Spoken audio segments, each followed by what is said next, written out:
हरे कृष्णा। तो एक बहुत ही सुंदर रसमय एक फेस्टिवल महोत्सव आने वाला है और वो है झूलन यात्रा महामहोत्सव की जय।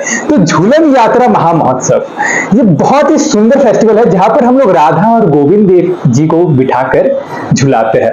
ये फेस्टिवल क्यों मनाया जाता है, क्या है इसका रहस्य, झूलन यात्रा क्यों होती है, आज झूलन यात्रा के ऊपर चर्चा करने का थोड़ा प्रयास करेंगे कि क्यों ये झूलन यात्रा इतनी ज्यादा महत्वपूर्ण है और क्यों इसे मनाया जाता है और झूले में ही क्यों झुलाया जाता है भगवान को, ऐसा क्यों।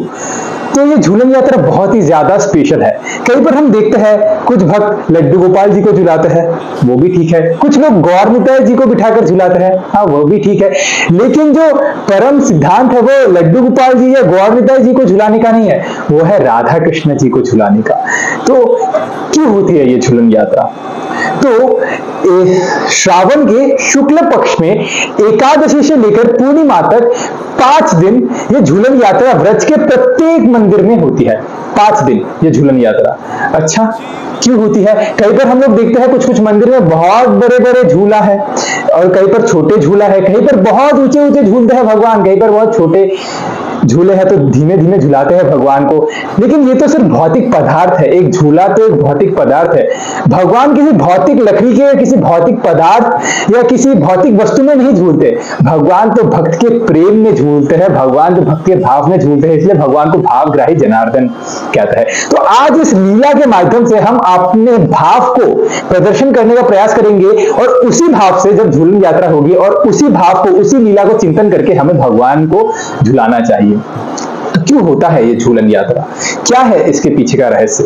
तो जब राधा रानी का विवाह हो जाता है, आप सबको पता ही होगा राधा रानी का विवाह होता है यावट में और उनके पति का नाम होता है अभिमन्यु, बहुत ज्यादा प्रसिद्ध है ये अभिमन्यु, महाभारत के अभिमन्यु नहीं, राधा रानी के हस्बैंड का नाम है अभिमन्यु घोष और अभिमन्यु जी की माता का नाम है जटिला देवी।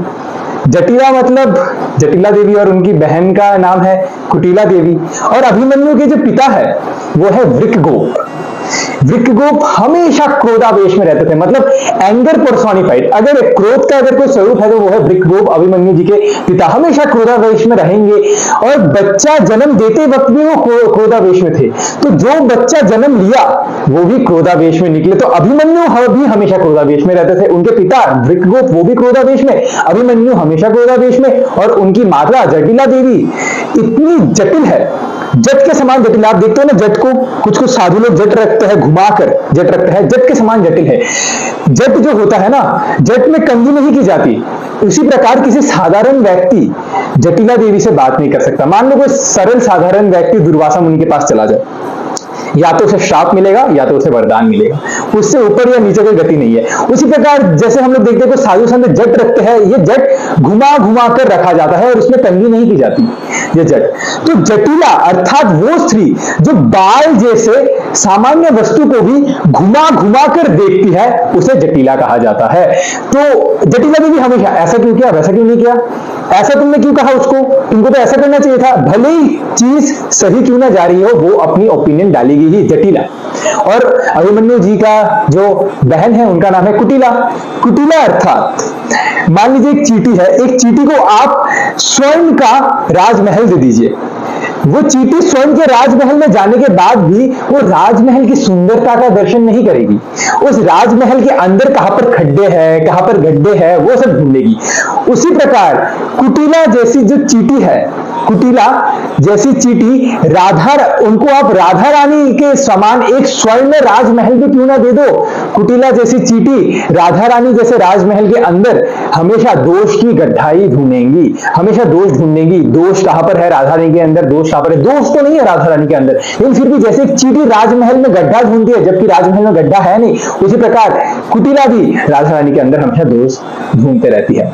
तो राधा रानी कहां पर रहती है, राधा रानी के घर में कौन कौन है, अभिमन्यु है, उन अभिमन्यु जी की माता का नाम है जटिला, उनके बहन का नाम है कुटिला और पिता का नाम है वृकगोप। तो ऐसे प्राणियों के बीच में, ऐसे जीव जंतुओं के बीच में श्रीमती राधा रानी रहती है और बहुत ही कष्टपूर्वक स्थिति है राधा रानी की, राधा रानी ऐसे रहती है। तो राधा रानी के लिए जो बाहर का वन है वो उनको घर समान रखता है और अपना घर उनको वन समान लगता है। क्यों, मतलब जो वृंदावन है राधा रानी का, जो वृंदावन है, वृंदावन एक वन है, वो वृंदावन राधा रानी को वन घर समान लगता है, और अपना जो घर है यानी कि अपना ससुराल वो वन समान लगता है। क्यों? क्योंकि इतने विषैले प्राणी रहते हैं उनके घर में। तो राधा रानी का बहुत ही जल्दी विवाह हो जाता है। तो राधा रानी हमेशा विवाह के बाद ये सोच सोच कर रोती है कि हाय हाय मेरी इतनी जल्दी विवाह हो गई, मेरी इतनी जल्दी विवाह हो गई, श्याम सुंदर का दर्शन नहीं होता, मैं बरसाने से यावट आ गई, मेरी इतनी जल्दी विवाह हो गई, श्याम सुंदर का दर्शन नहीं होता, मेरी सखिया ललिता, विशाखा, चंपकलता, तुंग विद्या, चित्रा, रंग देवी, सुदेवी, इनका दर्शन नहीं होता, माता पिता कीर्तिदा देवी और विश्वानु महाराज जी का दर्शन नहीं होता, भैया श्रीधाम और बहन अनंग मंजरी का दर्शन नहीं होता, हाय हाय मैं इतनी जल्दी विवाहित होकर यावट आ गई। ये सोचकर रोती रहती थी राधा रानी, और रोते रोते क्या होता था, तालाब बनता था। राधा रानी के आंसुओं से तालाब बनता था। अब ये थोड़ा काल्पनिक लगता है ना, अगर हम रोएंगे कितना रो लेंगे। मान लीजिए एक आप चम्मच लीजिए, यहां से उठाइए थोड़ा सा, हो सकता है ग्लास का थोड़ा इतना सा हम भर दे, ग्लास का नीचे का जो थोड़ा सा सर्कल है वो थोड़ा हम भर दे, लेकिन ये थोड़ा काल्पनिक लगता है ना कि रो रो कर तालाब बना देना। ये दिव्य धरातल में होता है। ये सिर्फ तभी होगा जब आप सेल्फलेसली, अनकंडीशनल, अनमोटिवेटेड आप प्यार करोगे भगवान से। तो राधा रानी ये सोचकर हमेशा रोती थी, और रो रो कर उनके आंसुओं से क्या होता था, आंसुओं का तालाब बन जाता था।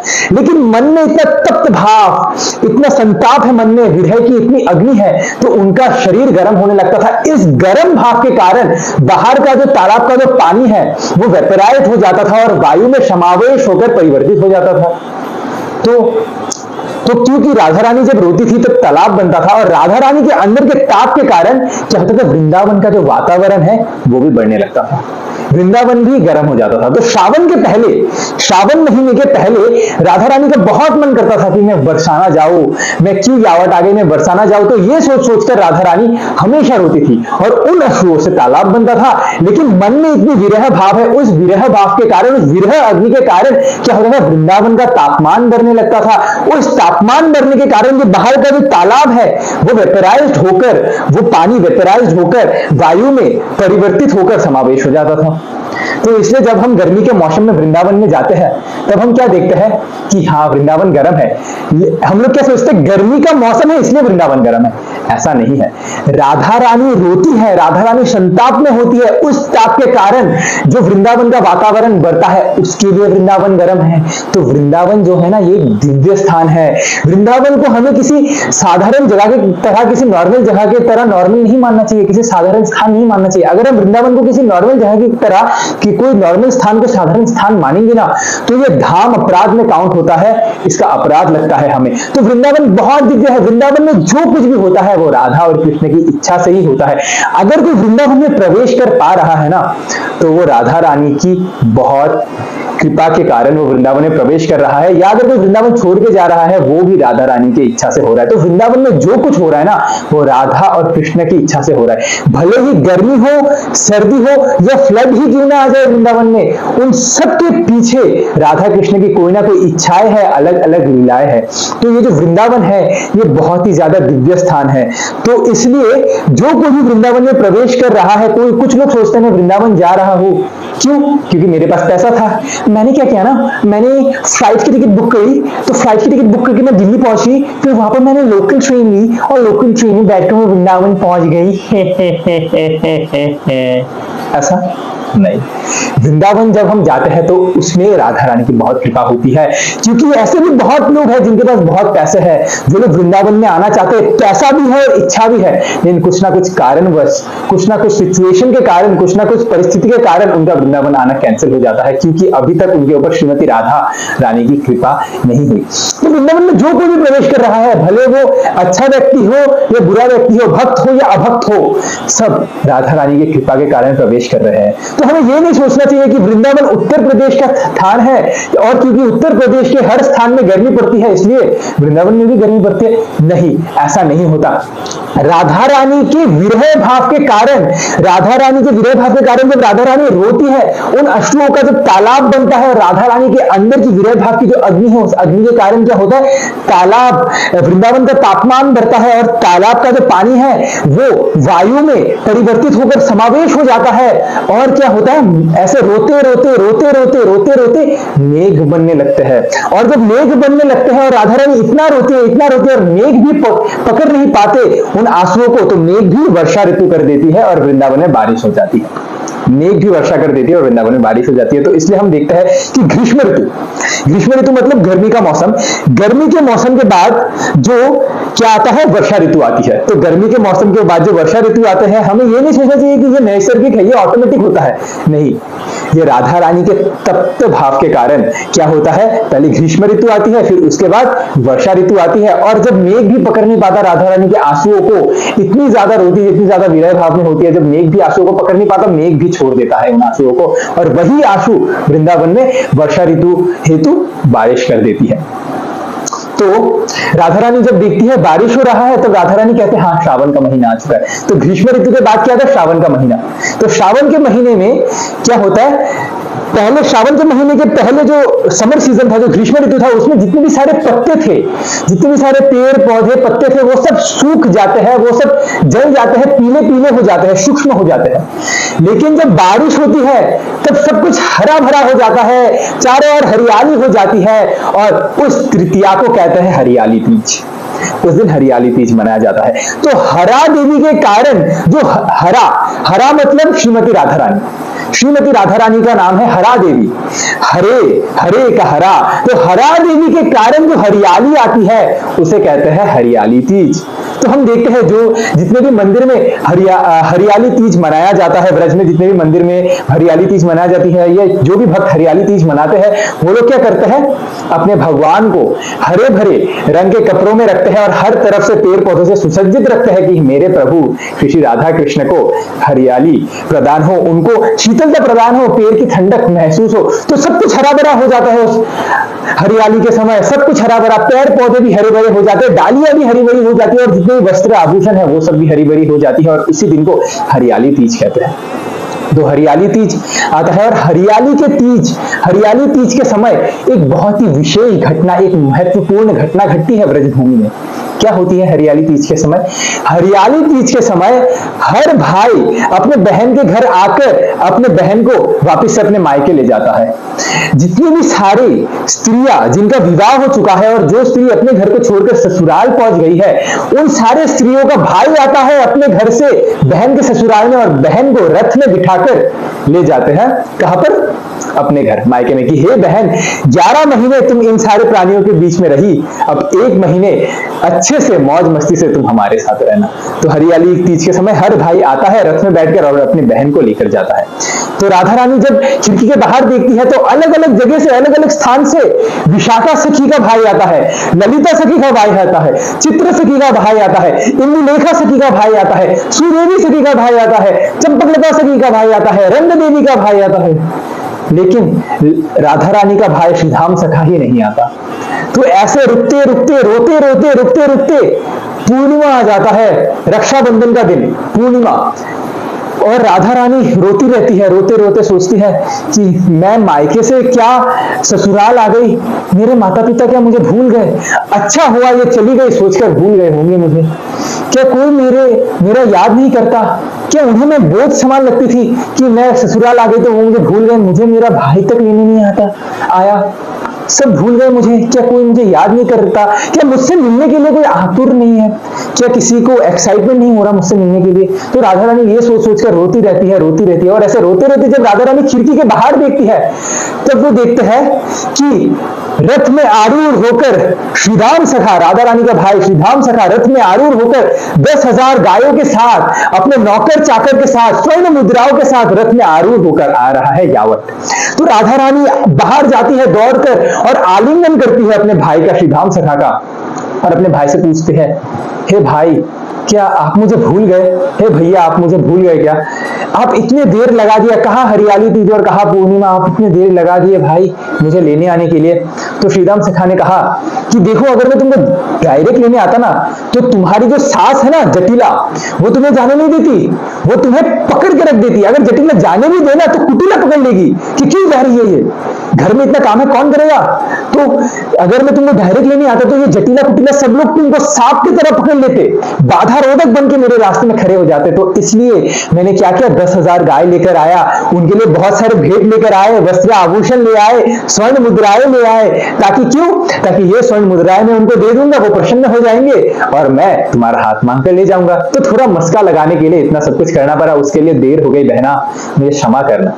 तो फिर श्रीधाम सखा जाते हैं किसके पास, जटिला देवी के पास, और जटिला देवी को कहते हैं, हे जटिला देवी, मैं अपनी बहन श्रीमती राधा रानी को वापिस से बरसाना ले जाने आया हूं 1 महीने के लिए। जटिला देवी कहती, अरे बरसाना, राधा रानी नहीं जाएगी कहीं पर, राधा रानी यही रहेगी, घर में इतने सारे काम है, कौन करेगा इतना काम, मैं करूंगी क्या, राधा रानी करेगी सारी काम। तो कहते हैं श्रीराम सखा कहते हैं, अरे देखिए मैं आपके लिए कितने सारे भेंट लाया हूँ, 10,000 गाय लाया हूँ, इतने सारे नौकर चाकर लाया हूँ, ये सारे कर देंगे ना आपके काम, इतने सारे स्वर्ण मुद्राएं लाया हूँ। तो जटिला देवी देखते हैं, राधा रानी जाओ जाओ जाओ जाओ जाओ जाओ, राधा रानी जाओ, गायों को इस तरफ ले आइए प्लीज, गायों को इधर ले आइए। तो ऐसे देखते हैं, तो ऐसे करके क्या करती है राधा रानी, श्रीदाम सखा क्या करते हैं, राधा रानी का हाथ पकड़ते हैं और उनको रथ में बिठाती है। तो राधा रानी रोते रोते पालकी पर बैठती है, रथ पे बैठती है। तो क्या होता है, सारे सखियों का रथ आ चुका होता है, सारे सखियों का रथ आ चुका होता है, सारे सखियां जा चुकी होती है, लेकिन राधा रानी के साथ उनके पालकी में या उनके रथ में जो 6 प्रमुख छोटी छोटी दासियां बैठती है, सिर्फ उन्हीं का स्थान है राधा रानी के साथ, उनके रथ में 6 प्रमुख छोटी छोटी दासियां बैठती है। और यही 6 दासियां कलयुग में सद गोस्वामी के रूप में आते हैं। जीव गोस्वामी, रूप गोस्वामी, सनातन गोस्वामी, गोपाल भट्ट गोस्वामी, रघुनाथ दास गोस्वामी और रघुनाथ भट्ट गोस्वामी, ये सद गोस्वामियां वही 6 दासियां हैं जो राधा रानी के साथ उनके रथ में बैठती है और राधा रानी की अंतरंग सेवा करती है। वही 6 दासियां कलयुग में आते हैं सद गोस्वामी के रूप में। तो राधा रानी ऐसे रथ चलता है और वो लोग सारे यावत से बरसाना की तरफ जाते हैं। तो ये जो रथ यात्रा है ये केवल जगन्नाथ क्षेत्र पुरी में ही नहीं होता, सिर्फ पूरी जगन्नाथ में ही नहीं होता, ये रथ यात्रा वृंदावन में भी होता है, बरसाना से यावत, यावत से बरसाना। तो रथ चलता है और ऐसे करते करते बरसाना पहुंचते पहुंचते जब बरसाना पहुंच जाती है श्रीमती राधा रानी, तो उनको वो कीर्तिदा माता का दर्शन करती है, अपने मैया का दर्शन करती है और माँ का हृदय पिघल आता है राधा रानी को देखकर। और माँ रोते रोते राधा रानी का आलिंगन करती है और पूछती है, हे राधा रानी तुम कैसी हो, राधा रानी इतनी देर लगा दी आते, हे राधा रानी कैसी हो। तो राधा रानी आंसू पोंछते पोंछते माता का चरण स्पर्श करके उनसे कहती है, माँ मैं ठीक हूं मैया। तो जो आंसू जो गिर जा रही है ना, तो आचार्य डिस्क्राइब करती है, एक आंखों से सुख की आंसू गिरती है और दूसरे आंख से दुख की आंसू गिरती है, झरझर झरझर झरझर झरझर गंगा बह जाए। तो आचार्य कहती है सुख की आंसू, सुख की आंसू क्यों, एक आंख से सुख की आंसू क्यों, ये सुख कि अब यावत से मैं 1 महीने के लिए बरसाना आ गई, श्याम सुंदर का दर्शन हो जाएगा, 1 महीने में अपने माता पिता के साथ रह रहूंगी, आनंद पूर्वक रहूंगी मैं 1 महीने, श्याम सुंदर का भी दर्शन हो जाएगा। और दुख की आंसू क्यों, दुख की आंसू इसलिए कि ये 1 महीना कैसे बीत जाएगा पता ही नहीं चलेगा और वापस से मैं बरसाना छोड़कर यावत उन्हीं प्राणियों के जंगल में फंस जाऊंगी। तो एक आंख से दुख की आंसू, एक आंख से सुख की आंसू, ऐसे करके राधा रानी रोए जाए रोए जाए। अब राधा रानी का जो बरसाना है ना, उसमें वृषभानु महाराज और कीर्तिदा देवी कभी भी कोई रेस्ट्रिक्शंस नहीं लगाते। राधा रानी कहती थी, मैया मुझे वन में जाना है, अरे जाओ, पूछ क्यों रही हो, जाओ जाओ वन में जाओ, क्यों जा रही हो, कहां जा रही हो, किस लिए जा रही हो, किससे मिलना है, ये कभी नहीं पूछेंगे। लेकिन यावत में अपने ससुराल में घर के कार्य करने के समय भी, जब राधा रानी घर के कार्य करती थी तब भी उनसे कहती थी, ऐसा क्यों किया, वैसा क्यों नहीं किया, वैसा है, ये ठीक नहीं है, वापिस से करो इसे। तो ऐसे करके गतिरोधक बन के खड़ी हो जाती थी ससुराल में। तो राधा रानी क्या हुआ, यावत से बरसाना आ गई और कीर्तिदा देवी का दर्शन करती है, वृषभानु महाराज जी का दर्शन करती है। वृषभानु महाराज उनको देखकर गदगद हो जाते हैं और उनको आलिंगन करते हैं राधा रानी को। और वृषभानु महाराज कहते हैं, हे और वृषभानु महाराज कहते हैं, राधा रानी इतने दिनों बाद तुमको देख रहे हो प्रिय, तुम बहुत सूख गई हो राधा रानी, इतनी ज्यादा तुम सूख गई हो। तो राधा रानी कहती है, पिता मैं अभी 1 महीने यहाँ रहूंगी ना, मैं ठीक हो जाऊंगी। और आचार्य कहते हैं कि वृषभानु महाराज कीर्तिदा देवी से भी ज्यादा प्रेम करते थे श्रीमती राधा रानी को। तो ऐसे करके राधा रानी आती है बरसाना और फिर राधा रानी पूछती है कि मैया मैं वन में जा सकती हूँ क्या। तो कितने दिन हो गए ललिता का दर्शन नहीं हुआ, मेरी सखी ललिता विशाखा का दर्शन नहीं हुआ। तो कीर्तिदा माता कहती है पूछती नहीं हो, जाओ जाओ भाग कर जाओ, भाग कर जाओ। तो राधा रानी भागकर वन की तरफ जाती है, और जब तक राधा रानी वन पहुंचती है, वृंदा देवी वन को एकदम सजाकर रख देती है। 12 से 12 वन, 12 के 12 वन, द्वादश वन, द्वादश कानन, वृंदावन में जितने भी 12 वन है, पूरे वन को सुंदर सजा देती है, एकदम सुसज्जित कर देती है, और कदम के वृक्ष में एक बड़ा सा झूला लगाती है, एक बड़ा सा झूला लगाती है। अब आचार्य कहते हैं कि ये झूला है, ये सिर्फ कदम के वृक्ष में लगाया जाता है, तमाल के वृक्ष में नहीं लगाया जाता। अच्छा, क्यों तमाल के वृक्ष में क्यों नहीं लगाया जाता? क्योंकि तमाल का जो वृक्ष है वो कृष्ण का प्रतीक है, और कदम का जो वृक्ष है वो श्रीमती राधा रानी का प्रतीक है। तो ये जो, और अगर झूला और तमाल का जो वृक्ष जो कि कृष्ण है, अगर इसमें झूला लगा दिया जाए ना, तमाल का वृक्ष बहुत ही ज्यादा कमजोर होता है, अगर तमाल के वृक्ष में हम झूला लगा देंगे ना तो क्या होगा, झूला टूट जाएगा, तमाल का वृक्ष टूट जाएगा, बैंड हो जाएगा ऐसे। तो कृष्ण बहुत ही ज्यादा कमजोर है, कृष्ण ज्यादा प्रेम को सहन नहीं कर पाते। अगर गोपियां ज्यादा प्रेम कर देती है, जैसे गोपियां वृंदावन में बहुत प्रेम करते थे कृष्ण को, कृष्ण प्रेम सहन नहीं कर पाए, गोपियां ने इतना प्रेम किया, मैं ये रिंग को कैसे चुकता करूंगा, इतना लोन, प्रेम का जो ये जो लोन है, प्रेम का लोन, ये लोन को मैं कैसे वापस करूंगा। तो इसलिए कृष्ण वृंदावन छोड़कर द्वारका भाग जाता है, मथुरा भाग जाता है। तो कृष्ण ज्यादा प्रेम सहन नहीं कर पाते, कृष्ण भाग जाते हैं।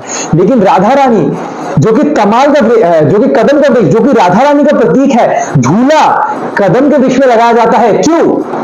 क्योंकि राधा रानी बहुत ही ज्यादा स्थिर है, कितनी भी भारी लीला क्यों ना चले, प्रेम विभोर राधा रानी हमेशा स्थिर रहती है, हमेशा शांत रहती है। तो इसलिए कदम का वृक्ष बहुत ही ज्यादा ताकतवर होता है, शक्तिशाली होता है। तो कदम के वृक्ष में झूला लगाया जाता है, और वृंदा देवी सारे कदम के वृक्ष में झूला लगा देती है, सारे कदम के वृक्ष में झूला, एक भी कदम का वृक्ष ऐसा नहीं है जिसमें झूला नहीं है। तो वृंदा देवी पूरे वृंदावन को सजा कर रख देती है, एकदम सुसज्जित करके रख देती है, और बड़े बड़े झूला लगा कर रख देती है। अब झूला का आकार कैसा होता है, डिजाइन कैसा है, किस प्रकार का होता है ये झूला? अलग अलग आकार के आसन होते हैं झूले में, अलग अलग आकार के आसन होते हैं, अलग अलग रंग के झूले में वस्त्र लगाए जाते हैं, फूल फल से सुसज्जित होते हैं ये झूले। और क्या होता है, चिड़िया भी चहचहा रही होती है झूले के सामने, और कोयल भी कू कू कर रही होती है, कौवे और कोयल का तालमेल होता है, कौवा और कोयल का तालमेल होता है। वृंदावन का जो कौवा है ना, वो काका नहीं करता, वो रा रा करता है, और जो कोयल है वो कू नहीं करती, वो थे थे थे ऐसे करती है। तो कौवे का रा और कोयल का थे रा थे रा थे। राधे राधे राधे, हर तरफ वाद्य बजाए जा रहे हैं, वाद्य बजाए जा रहे हैं, नृत्य हो रहे हैं, गान गाए जा रहे हैं, संगीत हो रहा है, और कौवे और कोयल का भी तालमेल हो रहा है। और कौवे और कोयल का तालमेल देखकर मोर भी आ जाता है, मोर आकर कहता है केका केका केका केका। संस्कृत में के अर्थात पुरुष और का अर्थात स्त्री। तो कौवा कहता है केका, ये कौन से पुरुष हैं जिन्होंने वृषभानु नंदिनी को अपने प्रेम पाश में वशीभूत कर लिया है?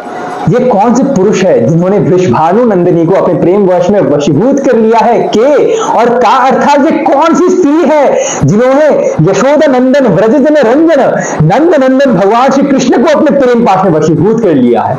ये कौन है? केका केका केका। वहां पर कोयल और कौवा राधे राधे कर रहे हैं, यहाँ पर मोर केका केका कर रही है, वाद्य यंत्र बज रहे हैं, सब कुछ हो रहा है। और इसी बीच सखिया क्या करती है, राधा और कृष्ण को झूले में बिठाती है।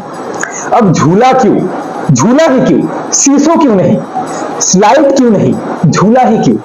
अब झूला इसलिए क्योंकि अगर कोई मानसिक तनाव से गुजर रहा हो, अगर कोई बहुत ही ज्यादा दुखी हो, बहुत ही ज्यादा अपसेट हो, मानसिक तनाव से गुजर रहा हो, तो अगर वो झूले में केवल 5 मिनट अच्छे से क्यों ना तेजी से झूल ले, अच्छे से ही झूल ले 5 मिनट, तो उसका जितना भी सारा मानसिक तनाव है ना, सब दूर हो जाता है।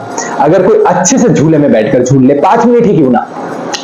तो इसलिए वृंदा देवी सोचती है कि राधा रानी वृषभानु नंदिनी जो कि वृंदावन में है, यावत से लौटकर वापस से वृंदावन आ गई और इतनी ज्यादा दुख का अनुभव कर रही है। ससुराल में राधा रानी हमेशा रोती रहती थी और वृंदावन में आकर भी राधा रानी इतनी ज्यादा दुख का अनुभव कर रही है। मैं क्या करूंगी, मैं पूरे वृंदावन में झूला लगा दूंगी और राधा रानी तू ऐसी झूलेगी कि अपने ससुराल को भूल जाएगी। तो ये है श्री वृंदा देवी का भाव। और ये जो झूलन यात्रा है, ये झूलन यात्रा ब्रजवासियों के लिए बहुत ही महत्वपूर्ण है। वैसे तो ये झूलन यात्रा जब हम देखते हैं तो आनंद वर्धन वाला एक लीला है, हमें लगता है आनंद वर्धन है। हाँ, आनंद वर्धन भी है, लेकिन जो ब्रजवासी जो है ना, उनके लिए ये लीला बहुत ही ज्यादा गुह्यतम है कि राधा रानी यावत अपने ससुराल को छोड़कर बरसाना, हमारे बरसाना में केवल 1 महीने के लिए रहने के लिए आई है। और बरसाना में आकर भी राधा रानी अपने ससुराल के जो जटिला कुटिला अभिमन्यु को भुलाने का प्रयास कर रही है।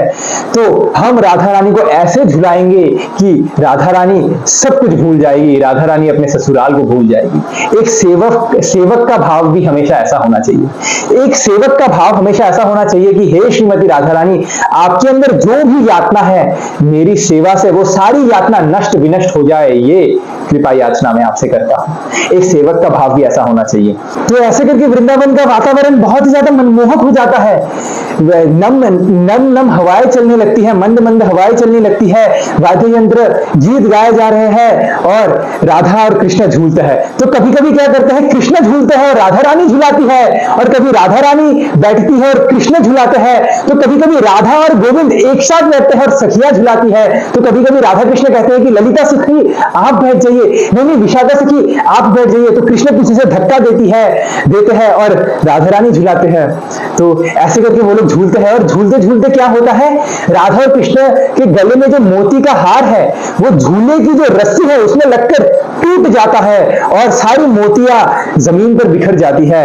तो क्या होता है, जो सखियां है वो लोग क्या करते हैं, मोती को उठाने लगते हैं। ये राधा रानी का मोती, ये कृष्ण की मोती, ये राधा रानी का मोती, ये कृष्ण का मोती, ये राधा रानी की मोती, ये कृष्ण की मोती। तो जो सखी सबसे ज्यादा राधा और कृष्ण का मोती बिनकर अपने पास रख लेगी, वो सखी जीत जाती है। तो ऐसे करके झूला झुलाया जाता है राधा और कृष्ण को। और झूला सिर्फ आगे पीछे नहीं झुलाया जाता, आगे पीछे भी झुलाया जाता है, एकदम ऊंचा ऊंचा झुलाया जाता है, एकदम ऊंचा ऊंचा आगे पीछे भी झुलाया जाता है। लेकिन सिर्फ आगे पीछे ही नहीं, दाएं बाएं भी झुलाया जाता है, लेफ्ट राइट भी झुलाया जाता है, गोलाकार में भी झुलाया जाता है। ऐसा क्यों? ब्रजवासियों का भाव ही ऐसा है, सखियों का भाव ही ऐसा है कि राधा रानी इतने ज्यादा दुख में है। अगर राधा रानी आगे पीछे झूले से उनका दुख कम हो जाए तो सही, अगर आगे पीछे झुलाकर उनका दुख कम ना हो तो हम लोग दाएं बाएं झुलाएंगे, अगर दाएं बाएं झुलाकर उनका दुख कम ना हो तो हम लोग गोलाकार में झुलाएंगे। किसी भी करके राधा रानी के अंदर का जो दुख है वो खत्म करना है और राधा रानी के चेहरे में मंद मंद मुस्कान लाना है। राधा रानी को किसी भी हालत में हमें रिझाना है, तो इसलिए झूले को अलग अलग तरीके से झुलाया जाता है। तो ऐसे करके कभी कभी झूला झूलते समय कभी कभी कुछ खाद्य पदार्थ आता है श्री कृष्ण के खाने के लिए, कभी कभी कुछ पेय पदार्थ आते हैं राधा रानी के पीने के लिए। तो ऐसे ऐसे खान पान की भी वस्तुएं आती है और ऐसे करके झूलते हैं राधा रानी। वृंदावन में हर एक वस्तु वृंदा देवी सजा कर रखती है। कौन सा कोयल कब गाएगा, कौन सा पक्षी कब चहचहाएगी, कौन सा जो फूल है वो कितना ज्यादा प्रफुल्लित होगा, वो सब वृंदा देवी सजा कर रखती है। राग मल्हार गाए जाते हैं, सारे नृत्य गीत वाद्य यंत्र ये सब कुछ राधा और कृष्ण के सिर्फ पवित्र नाम है। तो ऐसा होता है। तो ऐसा झूला झूलते झूलते झूलन यात्रा होते होते होते होते जब एकदम अंतिम क्षण में पहुंचता है, एकदम अंतिम समय में पहुंचता है, तब मेन क्रीड़ा होती है। मेन क्रीड़ा, मेन युद्ध होता है दोनों पार्टीज के बीच में। अच्छा, अब युद्ध में 2 चीजें आवश्यक है। अच्छा, वो 2 चीजें क्या क्या है? एक है बॉम्ब, BOMB बॉम्ब, ग्रेनेड जो बॉम्ब, और दूसरा है बंदूक। 2 चीजें चाहिए, एक तो बॉम्ब चाहिए, एक बंदूक चाहिए।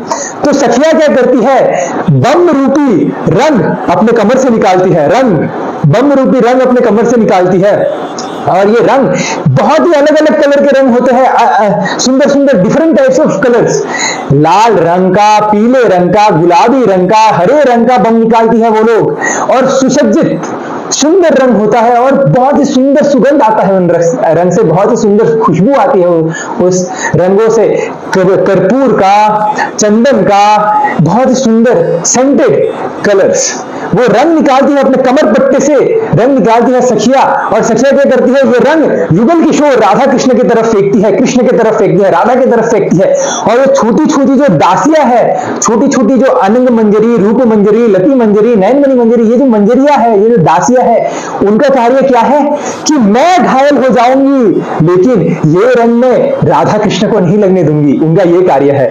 तो जब सखिया फेंकती है ये रंग राधा कृष्ण की तरफ, तो क्या करती है, जो छोटी जो दासियां है वो कूद पड़ती है और वो जो रंग है वो मुख में लगती है उनके, और मुख में रखती है तो वो पूरे रंग बिरंगी हो जाती है, एकदम सुगंधित हो जाती है, और राधा रानी की तरफ देखती है और राधा रानी मुस्कुराती है और तालियां मारती है, यस यस, तुम खुद घायल हो गई लेकिन हम तक रंग नहीं पहुंचने दिया, अद्भुत अद्भुत, अति उत्तम अति उत्तम।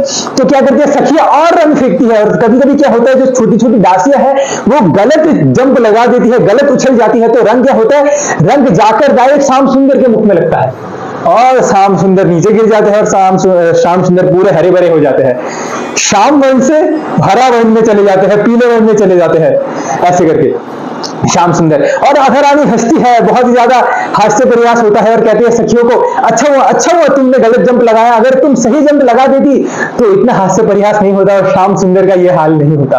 तो ऐसे करके रंग फेंकते हैं सखिया, और कृष्ण भी कहते हैं आप हमारे ऊपर बम से प्रहार करेंगे तो हम भी आपके ऊपर बंदूक से प्रहार करेंगे।